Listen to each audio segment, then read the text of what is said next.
So when we talk about probationary periods, Sean and I had a good chat prior to this in terms of planning this session, and it's always a good starting point to start at the why. Why is there a concept, even before we even get to the legal side of it?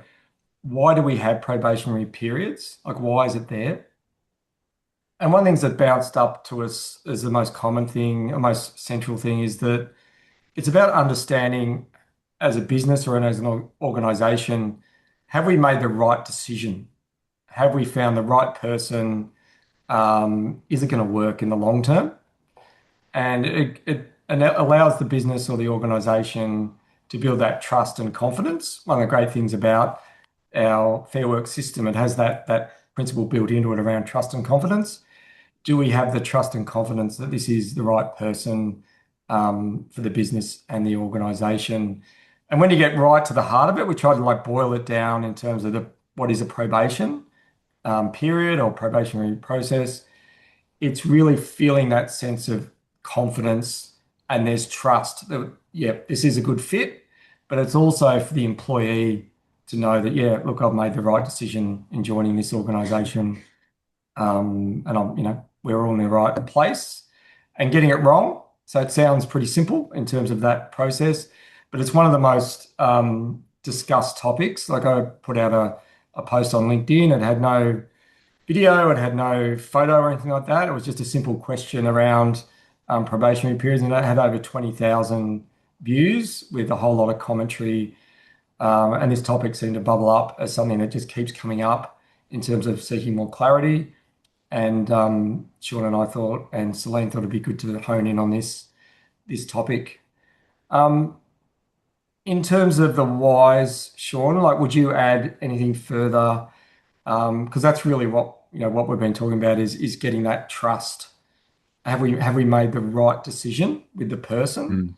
Mm. And then getting the confidence that they're going to be good at their job, they're going to be in the right workplace, because not everyone fits, like, from a cultural point of view as well. So it's competence and culture from a HR point of view. What would you add to that or challenge that in your world? Yeah, I think I'd say that, probationary periods are there for a purpose, right? Because no matter how good your recruitment processes are, you never really know what someone's going to be like until they start working for you. You can sort of try and figure it out the best you can in the recruitment stage, but um, until you see how the person works, how they interact with the team and their skills, you're not really going to know. And that's what the probationary periods are really for. And I sort of had my own personal experience with this because I built a company over the last decade or so, and so hired a lot of people. And I used to I used to hate probationary periods because when I hired someone, I wanted to be really committed to making it work, and not the thought of terminating someone in the probationary period just didn't sit right for me because it was just Mm, not how I was thinking about it. mm. But actually, one of my directors said to me one day that really kind of stuck in my mind was that, Sean, that's what probationary periods are for, to actually check someone out and, find out whether they are the right person. So, and it was really good advice, and it sort of helped me relax a bit more around the hiring process because it really is true. Like, it's there in the contract, it's there for a reason that we can, it's our chance to, I think, it's the chance for us to build trust, like to see whether that's someone we can trust do the job well. And then also for them to have the same experience. It's a mutual thing for them to find out whether they feel it's the right place for them and whether they feel they've built trust in the employer. Yeah. And it seems such a simple part of the employment framework and the HR process, but it just creates, for some reason, there's so much uncertainty or so much confusion around it, which is why we decided to have this lunch and learn topic to really hone in on it. And then once we kind of understand the principles underneath it, it allows you to make decisions pretty effectively as well, doesn't it? Like, once you understand the framework, it's pretty simple for us. So when we get questions around it, it's often they're very simply resolved, but the confusion around it, and hopefully we can unpack some of that confusion and uncertainty today and kind of give the legal framework, but also the HR framework as well. Um, Hopefully, if we're successful today. Beautiful. So that's a good why. I think that's a good starting point. Why do we have probationary periods? It's to understand have we got the right person? Have we made the right decision? And we can work through, maybe if we go to the next slide, Sean's going to take us through this next aspects, which is some of the legal requirements and some of the legal definitions around probation. Yeah, so it's actually probationary periods is one area where there is actually quite a bit of confusion around some key concepts. So we thought it would be good to start by clarifying some of that because it's good to know the legal framework that you're working around with probationary periods. So I think probably the most confused thing in this area is the difference between a probationary period and the minimum employment period for unfair dismissal. So they're two very different things. So the probationary period is found in a contract of employment. So it'll say something like in the first 6 months of the employment will be probationary, and any person can terminate in the first 6 months by giving, say, a week's notice. The minimum employment different period is very different. It's found in the Fair Work Act, and it's a statutory period before someone can bring an unfair dismissal claim. So if you have 15 or more employees, it's 6 months. If you have less than 15 employees, it's 12 months. So that's the period that someone has to serve before they can bring an unfair dismissal claim. Mm. Now, they're kind of similar, right? Because the idea of the minimum employment period is to give employers time, the ability to terminate more easily if someone's not working out. But they are different things. So, in terms of the contractual probationary period, really all that does is give the employer the ability under the contract to terminate and set the notice period for the period, whereas the minimum employment period is really directed towards when people can bring an unfair dismissal claim. Mm. And in terms of the contract period, that can be any period you like. It could be 3 months, 6 months, 12 months. It's really a matter for what you include in the contract. And then the notice period during the probationary period can be any period you like as well. So it could be 1 week, 2 weeks, 4 weeks. It's really up to you what you put in your contract. Yeah. But what do you reckon about that, Steve? Like, how do you approach those Yeah. things? It seems simple to us, but that question comes up a lot, doesn't it, around, and we're trying to simplify it down to really, really key concepts. So the qualifying period is the period where it's at somebody like lodging an unfair dismissal claim, and that's a fair work requirement. A probationary period is like a HR internal process that we go, okay, the probation is this. But there's two different things going on, and that's where the terminology often gets confusing for people because the qualifying period is about the period when someone can or can't lodge an unfair dismissal claim, and the probationary period is the time from a HR point of view. We want to know have we found the right person for the role, and ideally from today, what we want to do is simplify um, the language around it, and then talk about how it aligns to contracts and reviews and all that sort of stuff. But it's a key concept. If people can get that in their mind, there's probationary periods, which is a HR internal process, but it's the unfair dismissal aspect that you really need to keep an eye on. And it sort of goes to that. Well, I'll give you an example. I had a client call me, and the person wasn't working out, and they were 6 months and one day since they started their employment. And unfortunately, I had to say to them, look, you've called me one day late because if it had been give it 2 days before, it would have been a very different conversation and how we handle it from a HR point of view. And it just, if you kind of get the 6 months, if you're a large, over 15 employee business organization, the 6 months is the key time frame. And having that, 6 months and one day just changes things. And I'm sure, Sean, you would have had similar phone calls. Yeah, I actually know someone who had it was an hour late and it wasn't accepted in the Fair Work Commission. So that 6 months is a hard stop. Um, but the reason it's important is because if someone's not working out and you go past that 6 months, it does get a lot harder to terminate their employment if you need to, because the that person will be able to challenge the dismissal potentially on the basis of fairness. So they could challenge the fairness of the reasons for termination, or they could challenge the process and whether the process you followed was fair. So Mm. before the 6 months, none of that's available to them. But once they pass that 6 month mark, that becomes available. So it does get more challenging to terminate someone's employment. So I always say, like, if someone's wavering, because sometimes you get a manager who's like, oh, they might work out, let's give them some more time. You really want to make your decision before you get to that 6 month point and not Not dilly-dally rush. with it. Yeah. Yeah. And then we go the why. Why does that occur? Like, why do we get those rushed phone calls? Often the manager is avoiding the conflict. So they're being too nice. Like they're not sure and they're kind of going, oh, I need more time to see whether this is going to work. And they keep delaying it and they're just not aware of that 6 month window that's closing.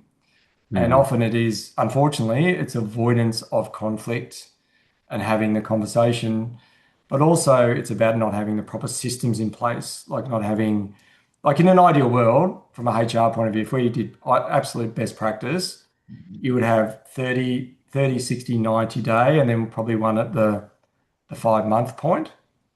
But I often say, even if you have one, a reminder and have a review, or at least a reminder in your diary at the 5 month point. So if you employ the person today, project 5 months from now, have a reminder, oh, it's 5 months since this person was employed, put it in your calendar. At least that as a bare minimum as a reminder. Even better would be have a structured review set up prior to that, because then that gives you a month to then make a firm decision about whether there's conversations around are they the right person, or is it a competency thing? There are things that they're just not getting, or is it a cultural thing? And if it's a cultural thing, Sean and I are quite aligned with this. If they don't align with the values, that makes it a really easy decision around whether they should stick around or not. But if it's more like they just need more time to understand it, found the right person, but then you can work on their skills and upskill them. Sean, what what would you say to that in terms of the legal aspects?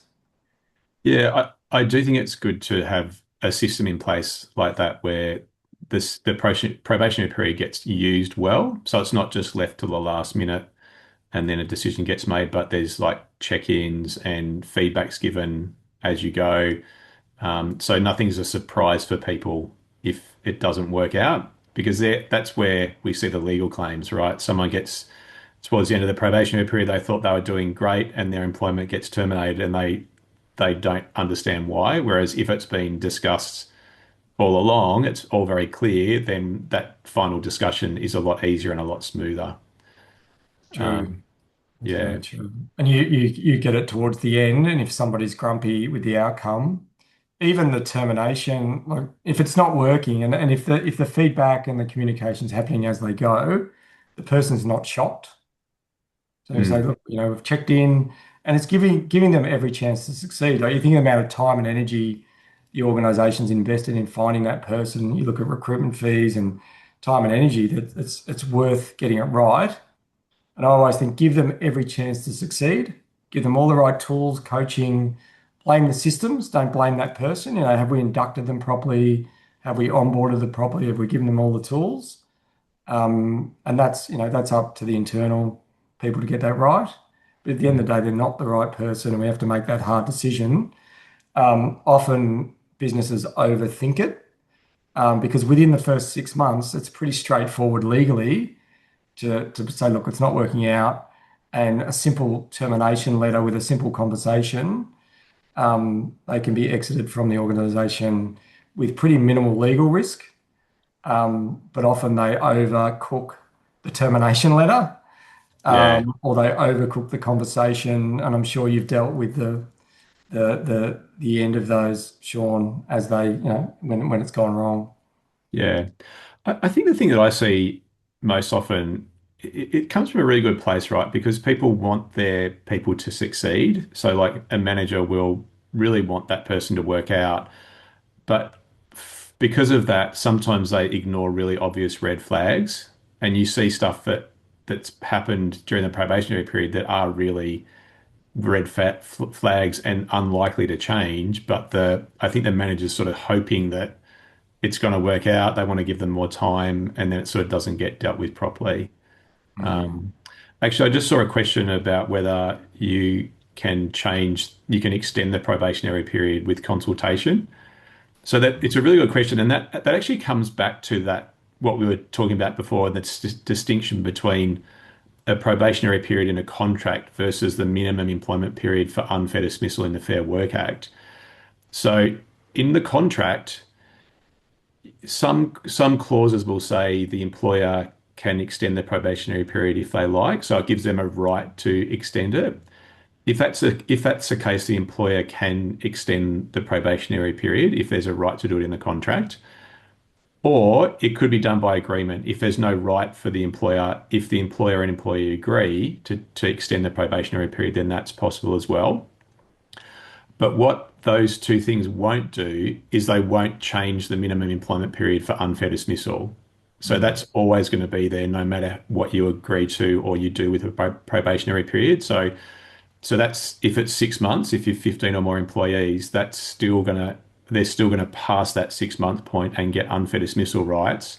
And therefore, if they don't work out in say another few months, then you're still going to have to deal with the potential of an unfair dismissal claim. So because Mm. of that, it's often not really going to help the situation to extend the probationary period because you're kind of not going to solve the issue that you're trying to solve.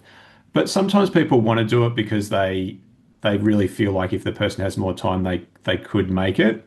But I think they have to make sure they do that knowing that if it doesn't work out, then there's the potential for an unfair dismissal claim. Yeah, they're kind of doing it from a good place of wanting to buy more time, aren't they? They're saying, "Oh, I'm not sure. I'd love to have Mm, more time, but unfortunately, there's a hard stop with Fair Work, and you can't contract your way out of legislation, and the legislation is built regardless of the contract." And it'd be interesting to get your philosophy around the the probation and notice periods that we see in employment contracts, because we see lots of variations of what people cook up, mm, and it'd be great to get a really clear understanding what is good, best practice. My view is that keep it aligned to Fair Work, because Fair Work has got a system in place that you need to follow anyway, and be aware of that, but then vary it based on it might be, a senior manager where you've got like an extended, notice because it's just different. But they kind of use the Fair Work system as the base. Yeah, what are your thoughts on that? Because we see mm, lots of wacky variations that when it comes to then you're looking at they want to enact elements of the employment contract. It's mm. just like it's just confusing for everyone. The employee is confused. It doesn't stand up legally, and we're sort of coaching them through that process. I'd love to get your philosophy on that as well, mate. Yeah, I mean, my kind of starting point is I do like to align the contract with the Fair Work Act. So I would usually suggest having a 6 month probationary period because it aligns with the minimum employment period. And the reason I like that is just it just avoids confusion, right? Because if, say, you have a longer period and a manager sees that in a contract and they don't understand the minimum employment period, there's going to be confusion there. So I do think it's good to have that 6 months aligned with the Fair Work Act, unless there's a reason. Like sometimes people want shorter probationary periods, or there's a good business reason for it. Then that's fine too. But I think a good sort of standard approach is to align that way. And then also the notice period in the probationary period, because under the Fair Work Act, there's a 1 week minimum notice requirement in the first 12 months of employment. So I think it's good to have that same thing reflected in the probationary period. So basically, you'd have a contract that says that you can terminate on 1 week's notice during the probationary period because that aligns with the Fair Work Act requirement. Yeah. It keeps it simple, doesn't it? And I'm sure you've seen lots of, variations and people cooking up their own theories about it. But ultimately, the Fair Work Act will be the ultimate determining factor. And whatever's Mm, in the contract is kind of interesting, but it's not really that relevant to the situation. And that can confuse people because they're like, well, I thought we had a 8 month probationary period, so it doesn't work like that. You can't mm, just cook that up yourself and have your yeah, own theory. It doesn't work like that. yeah. Yeah. And the other interesting aspect as well is around the like the termination. And if we get in really into the nitty-gritty of it, and give an example. So if somebody's in the first 6 months and they're just not performing, and there's a whole lot of there might be some behavioral issues. They're not basically just not doing their job. And often from a HR point of view, it's like, let's go back to the position description. Have we made it really clear on what their role is? Have we set really clear KPIs? And point the finger back at us and go, have we set up the best systems? Because often it's blame the person. We're quick to blame the employee or blame the person. But what we like to do from a HR point of view is hold the mirror up to the leadership group and blame the systems and blame the leadership first, because that's the first place to start. Because otherwise, it just becomes this rotating process where people just come in and out. And it's easy just to blame all the people that don't work out. But Mm, what's the business doing? What's the organization doing to make it, make sure the people hit the ground running, give them every chance to succeed? Are we giving them the right coaching? Have they got all their stuff? What's the induction process?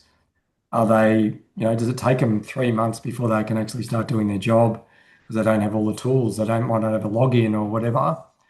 Getting all that stuff right, and it seems so simple and obvious, but giving them enough time to then validate whether they are the right fit. Because someone's just go, look, they've been mucked around, they haven't been given enough resources, they haven't been given enough support. We actually don't know whether they're the right fit or not.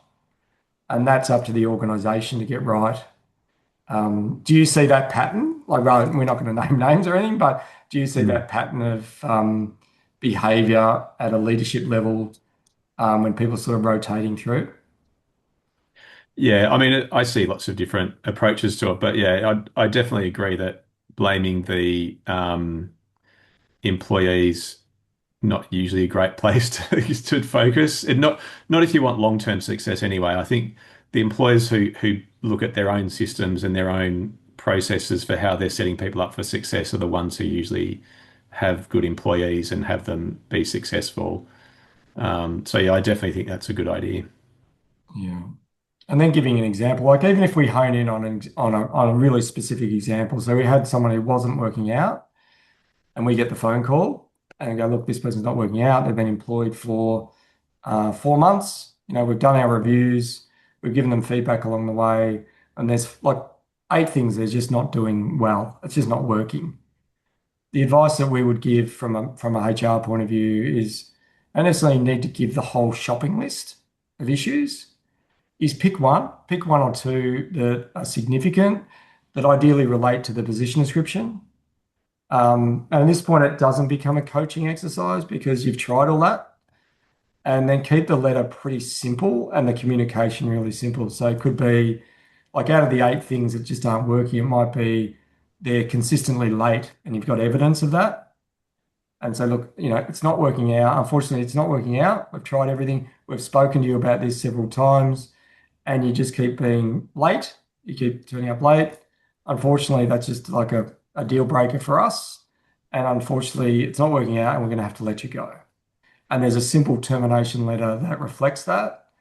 And then they can, then they're paid out any residual leave and all that sort of stuff, and it's done respectfully. But often people overcook that, and I'm sure you'd see people cooking up letters with lots of stuff in there, Sean. Yeah, and that's a question we often get asked too, is how much detail, like, do I have to give detail reasons in the termination letter in the probationary period? because I think people have in mind, well, they can't bring an unfair dismissal claim, so do I really have to set it all out in a letter, or can I safely terminate their employment? And then I think also sometimes people give too much information in a termination letter, and what can happen then is it can actually sort of provoke disputes because it can leave the person feeling aggrieved because they get this whole list of things on the way out and they don't really get a chance to address them or feel heard, and that can sort of provoke someone to want to bring a claim because they feel like it was so unjust. Mm. So I think this is an area where it's a really an area to use your judgment, because um, there is there is a need to give some level of reasons to someone, and that's because even during the probationary period, there's the potential for someone to bring an adverse action claim or a general protections claim. So that's a different type of claim to an unfair dismissal claim, and that's where somebody says that they were terminated for an unlawful reason. So that could be because they exercise a workplace right, like for instance, they took leave and then they were terminated because they took leave, or they made a complaint about their employment and they were terminated because they made that complaint, or it could be for a discriminatory reason. So it's a very specific type of action, but there's no qualifying period for those type of claims. People can bring an adverse action claim even during the probationary period. So, and to defend a claim like that, you need to basically show that you terminated their employment for a reason that didn't include anything that was unlawful. So, really, performance issues, business issues, or conduct issues. So, Yeah. because of that, it's good to give some level of reason. So, you're not sort of left with nothing, and then it's easy for them to say, well, you didn't give me a reason, so it was an unlawful reason. So it's good to give some level of reason, but I would say don't go overboard with it because you don't want to, you know, end up with someone who's really annoyed about it and then brings a claim for that reason.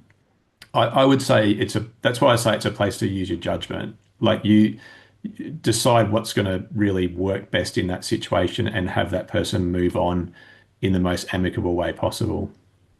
Yeah, that's a really, really good point, and I'd really just want to, I guess, push that point home that, and I've sat in countless meetings as a HR professional and delivered that news to lots and lots of people, and it's a lot of it's being really respectful as well, and doing it in a way that they understand the why, because it's a challenging conversation if it's not working out.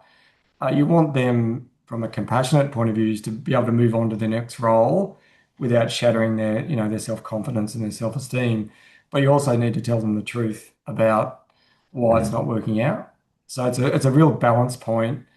I think that's a really good point, Sean, about not adding too much to the letter, because if you put the whole shopping list in there, from an employment law point of view, you don't need it, and you're actually creating more risk in that process, but you're Mm. also upsetting them. And the only way that they can then defend themselves, because you've offended them with so much content that they need to respond to, they look for an adverse action claim that Mm. is going to be tricky for the organization, and really understanding what adverse action. If people don't really know what adverse action is, it'd be worth jumping on Google or whatever, and really understand what that is. And that might be a topic, Sean, that probably warrants its own lunch and learn, really, is just getting the bottom of adverse action. Because Mm. people are a bit naive, and particularly if you're sitting having the conversation, it's being really respectful and direct, and then focusing the conversation on those points from the position description that aren't satisfactory, but then Yeah. not weighing into a whole lot of life coaching about all their imperfections, and Yeah. I've sat there with managers just kicking them under the table, just saying, stop. Yeah. None of that is helpful like that. They don't want to hear it. They're not in a position to get life coaching from you. I'm saying this internally because you can't say anything as a HR person, but I'm nudging them. The person's not going to be receptive to your life coaching, and it's too late. You should have done it 3 months ago and had all these conversations. Keep it Yeah. simple, keep it direct, be respectful, um, Mhm. and don't aggravate the situation even more, or patronize them as well by giving them life advice in a situation that's not warranted. Yeah. And I got to say, I see lawyers make this mistake a lot, and it's an area to control your lawyers around if you've got them involved in a dismissal, because a lawyer's instinct is to pack a letter full of reasons for dismissal because they think that's the best protection they'll get against an adverse action claim. But a lot of lawyers don't think about, well, what's the situation here? Is this going to provoke more?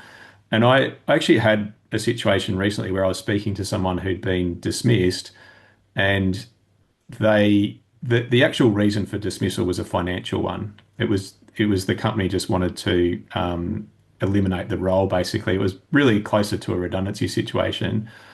But instead of going down that direction, they dredged up a whole laundry list of conduct issues and put them in this letter. And it was really hurtful to the person. Like they felt really, really hurt by it. And um, I mean, I sort of steered them away from making a claim, but they wanted to. They were like that in a situation where they would have just walked away from the company and understood the reasons because they had lawyers geeing up this letter for them.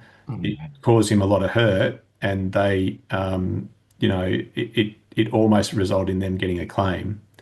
So it is something to be mindful of because it's sort of a tendency to protect a company that doesn't always end up protecting a company. Yeah, and that's why we love working with you. I know myself and my team love working with you because you get the human aspect, and often as the HR professional, you're the one in the room in the meeting, and the lawyer's sitting there in a, in an office away from the actual situation, and they want to cover every aspect legally from a risk point of view, but they're not actually sitting in the room and dealing with the real scenario that's happening, and you get both, which is great, and which is why we love collaborating. You're one of the good guys, mate, which is good, and it's also the HR people managing their lawyers, which can be tricky because you've got a lawyer, you're paying them for their advice, Mm, but lawyers, I can say this, and lawyers are listening, but lawyers aren't always perfect. Lawyers can overcook it. They can get it wrong. They can miss the context. yeah. As a HR professional, I'm not a lawyer, so it's hard for me to push back, but sometimes you have to, Yeah. And it's like I think it's really important to be mindful of the impacts of what you're doing on the person. Because I mean, I always say the best protection against an unfair dismissal claim is to not offend people. Yeah. That's better than any legal advice I can give. If you as the HR professional can have a conversation with someone where they feel cared for and don't get offended by the discussion, that's your best protection against having it ending up in Fair Work by a long Um, way. it would put us out of work, really. And I would add, be respectful and don't offend people, but also don't avoid. So Yeah, it's the avoidance, and then it's like a big kaboom, dramatic ending is the yeah, worst way to do it. And if it's that incremental communication, I'm sure, like if you and I could wave a magic wand and make, if we're going to go, what is the key lever that we could pull to make this work better? Often within HR, it's upskilling the manager who's directly involved. Because often HR, we're there and we're coaching, going, oh, don't do this, don't. But if the line managers are making really good HR decisions, our job becomes really, really easy, and things click really well. And yeah, it's one thing, wave a magic wand. If we could get that better, where line managers were making really, really good HR decisions, being respectful, not avoiding. So they're not, and often there's friendships that overlap, and I want to be their friend, and all that stuff. And I've done a lot and I'm trying to help them, but you're not their friend. You're their manager, and then it's being able to have the hard conversation as well as being respectful. And it's that balance point that I think a lot of them struggle with. And most of our work is around upskilling the managers to handle those conversations really, really well. And they'd Mm. put us out of work, mate. If that if that worked better with better systems, we'd have to go and find other things to do, I reckon. It'd put me out of work too, which wouldn't be a bad thing. Um, but I reckon that's why I reckon training in having challenging conversations is really, really effective. I Mm. really like when I see organizations do that because I think what happens is the manager then feels confident to have those conversations and they stop putting them off or avoiding them. And so Mm. you end up having more of these good conversations in the organization and that's like it's like the start of the snowball, right? Like it stops the snowball from starting. And I think it's a really healthy thing when that's happening well in organizations. Yeah. And then it comes back to systems, like what are the systems in place? Because people would say performance reviews are a waste of time, right? There's a philosophy there, a complete waste of time. I would agree. I'd agree if people are having those conversations. But humans will be humans and they'll avoid or they'll over communicate, under communicate. But having a structure to them saying, okay, we've got the performance review, we've got the probationary review, we know the person's been employed on this date, we've set the calendar reminder as an absolute bare minimum. But ideally there's reviews set up and then checking against the position description, against the values. Are they the right fit? Is it the right person? And the values can't be understated as a decision-making tool. Like someone comes to me, the first question I would say, are they aligned to the values? If they are, then it's a pretty easy decision. Because people's values, it's a long process to get, there's a lot of work for people to make adjustments in that area. But if it's a competency thing, let's give them every chance to succeed. One of the questions I ask, and this is something for people to take out and ask their managers, a really simple way. So say if somebody's not working out and they've been there for 3 or 4 months, is to say, and this is what I say to clients, how would you feel? What emotion would you have if they resign tomorrow? Right?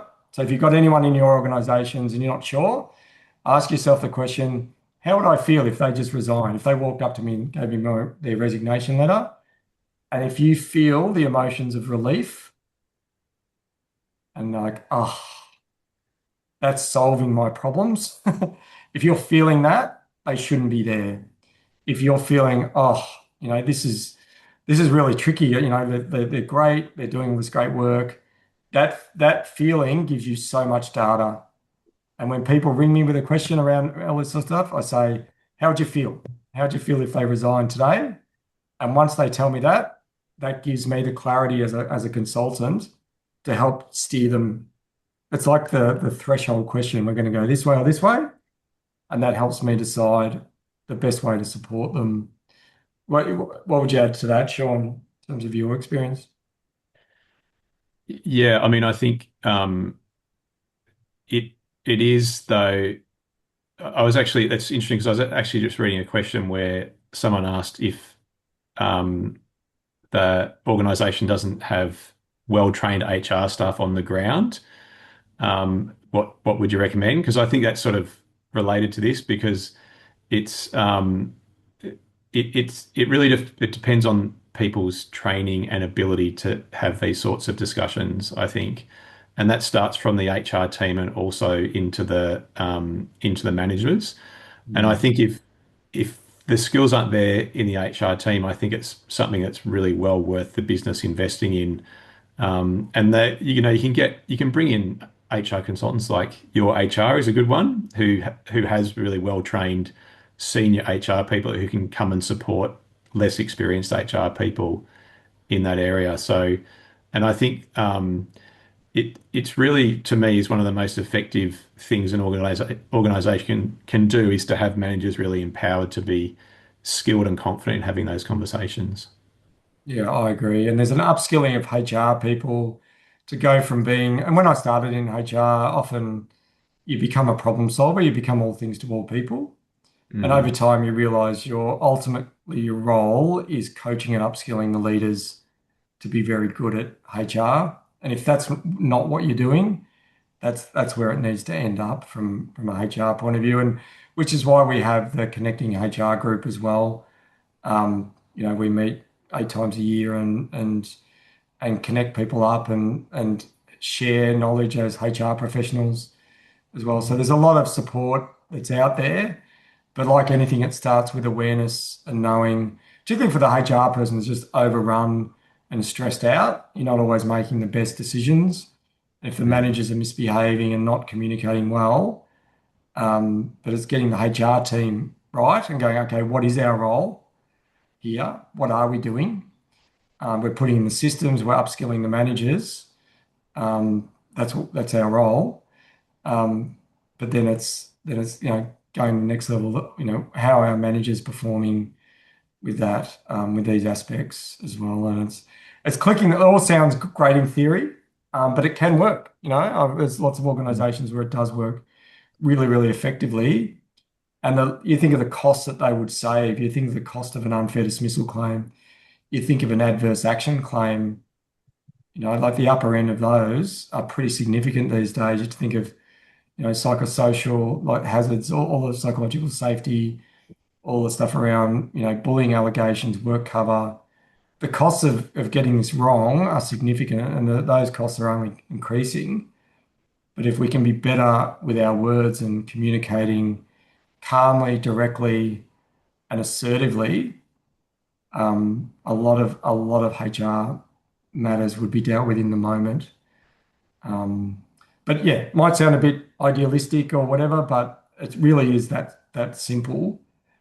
Um, but yeah, I know, Sean, it sounds silly, but we would put ourselves out of a job, but our job is to coach. We actually want to make the workplace better. Both of you and I are both philosophically aligned. We're about just making the workplace better. How do we put in better systems and communication? Mm. And as a lawyer, like you don't want to be dealing with those. And what are some of the upper end? Like if people get all this, so if we go the other way, so if people ignored what we're saying, did everything the wrong way, what are the legal costs and risks around this stuff? Like if someone brought an adverse action claim, for Yeah. instance.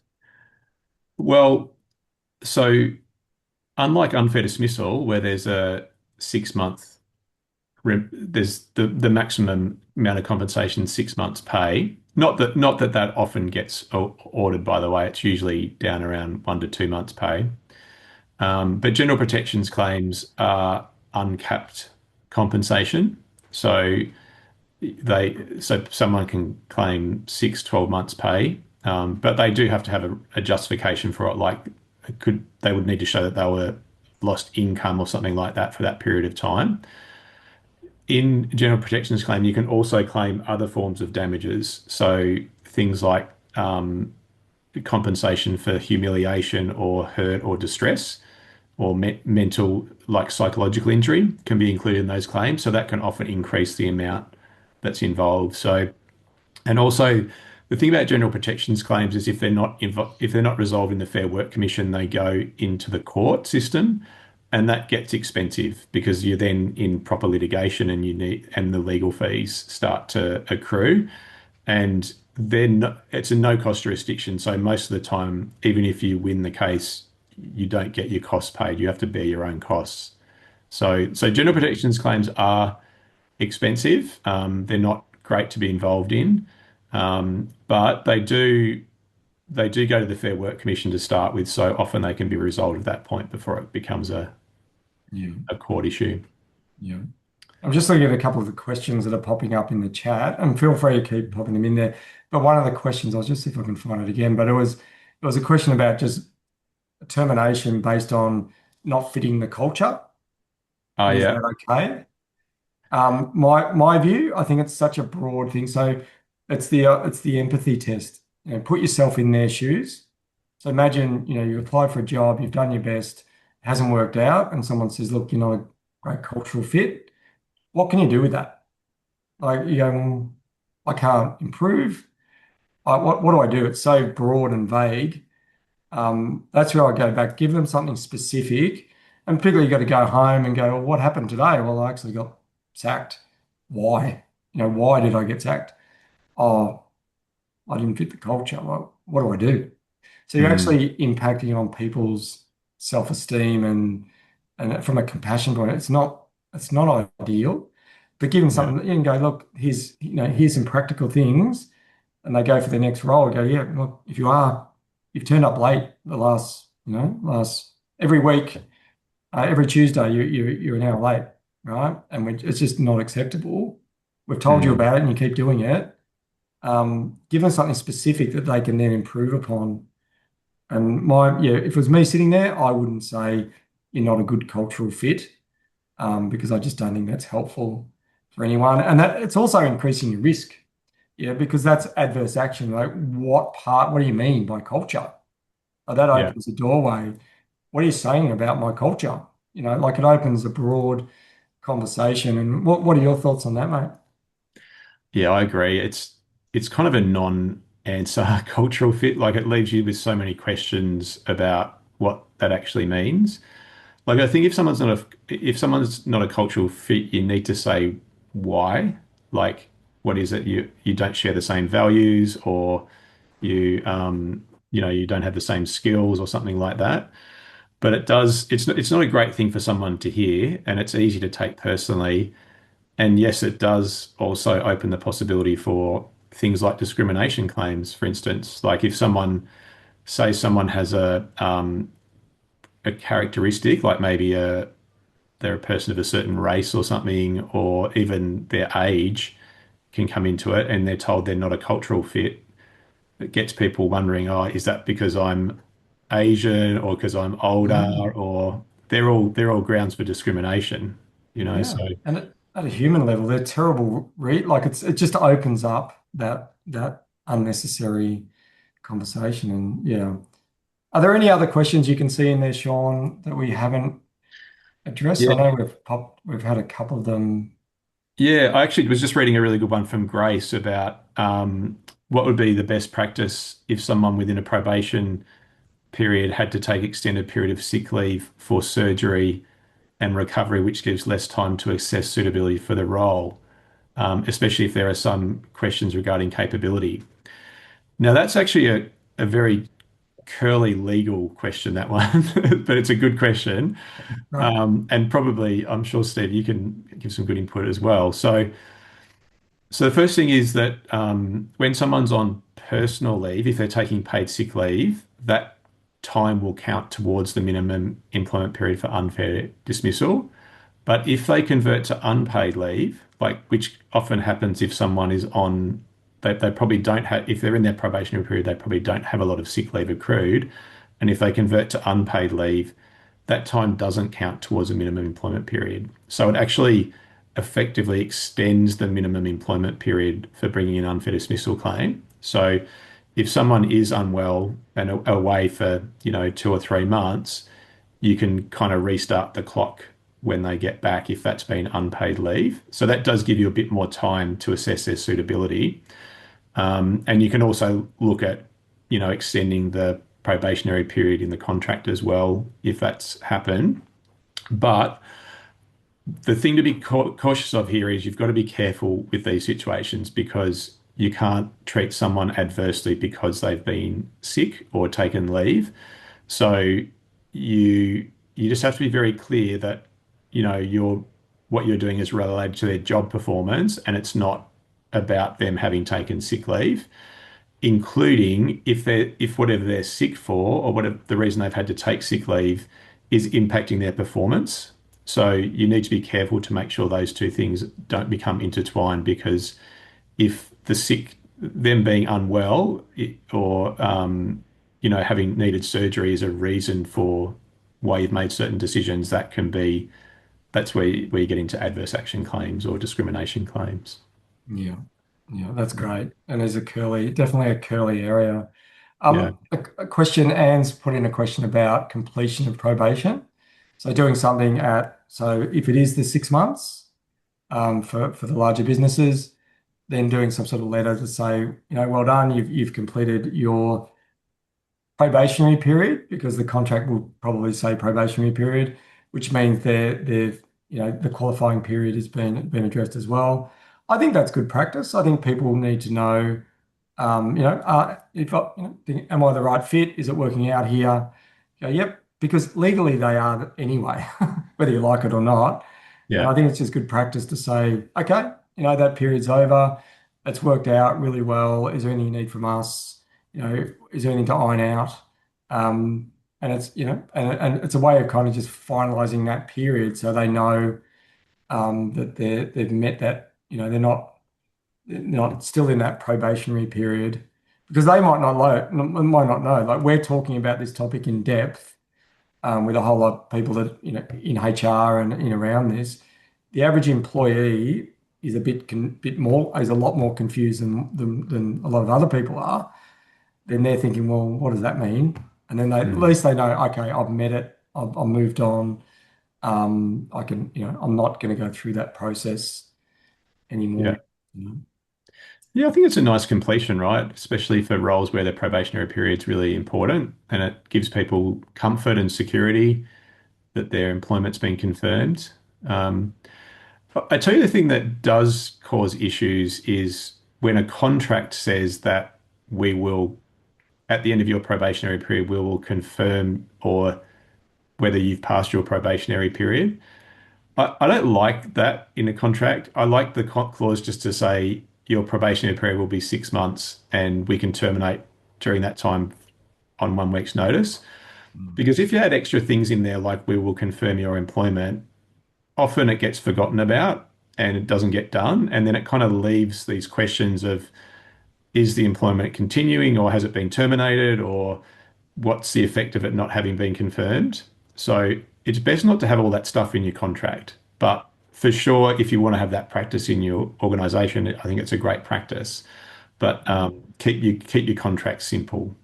Oh, absolutely. And everything aligning. So and the contract and what we say we're going to do in practice. So it's if in the contract it says we're going to do a 3-month probationary review, then do a 3-month probationary review, or keep it really broad. Say we'll conduct reviews during the probationary period. Keep it broad. Give yourself some flexibility. But if you are going to be specific, be like be specific in your behavior because then you're not following the contract, and that's another issue that can be raised during the process as well. Yeah. One of the other questions was around psychological safety or psychosocial safety or whatever we want to call it, Mm, and the impacts around that. I'm based in Victoria, and there are different legislative requirements around it, but um, like it goes back to what Sean and I were talking about before. If the communication's respectful, it's direct. The psychological safety stuff is about making people feel safe at work, helping. What can we do as HR professionals to facilitate that sense of safety at work? But being respectful, direct, is the key to it, and that's something. But again, it's the managers being really skilled in that communication piece as well, mm, because we could do everything perfectly from a HR point of view, and then they come in and say the wrong things, and then we're mopping it up. mm. Would you add anything more to that, Sean? Because it does overlap. So you think it's an interesting dilemma that we've got because a lot of this stuff overlaps the safety world as well. Yeah. I've got a lot of friends in the safety world, and HR people we're a bit like torn because we've always dealt with, bullying investigations, harassment, all of that stuff. But parts of it are now being regulated, I guess, in Victoria. So WorkSafe would be the regulator in these situations, which is now the safety world. But HR have traditionally been the people that have resolved, have been weighing into those things. And it just goes back to the first principles around good, respectful, compassionate, and empathetic communication, but Mm. being direct, being assertive. What would you add to that, mate? Yeah, no, I think that's spot on, like the best all those things show that you're taking care of someone's psychosocial safety. And I think there's definitely a growing recognition that psychosocial safety is intertwined with things like performance processes or disciplinary processes. Even in the probationary period, it still applies. So you can't just be thinking, oh, they're in their probationary period, I can just sack them.